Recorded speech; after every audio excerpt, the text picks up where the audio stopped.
तो हुजूर अलैहिस्सलाम ने फरमाया मन अहब्बा अन युबसत लहू फी रिज़्क़िही व युनसा फी इसरिही फलयसिल रहिमहू, जो शख्स ये चाहता है, जिसको ये पसंद है कि उसके रिज्क में कुशादगी और फरावानी हो, फराखी हो और उसकी उम्र में बरकत हो, तो वो जो है सिला रहमी करे।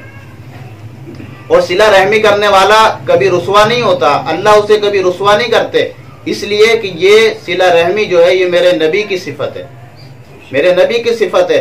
जब हुजूर अलैहिस्सलाम पर वही का नुज़ूल हुआ, आप सल्लल्लाहु अलैहि वसल्लम चूंकि पहली बार जिब्राइल को देखा था और वही का नुज़ूल हुआ, घबराहट के आलम में जब घर तशरीफ ला, खदीजा रज़ियल्लाहु ताला अन्हा ने आप सल्लल्लाहु अलैहि वसल्लम को इन अल्फाज में तसल्ली दी।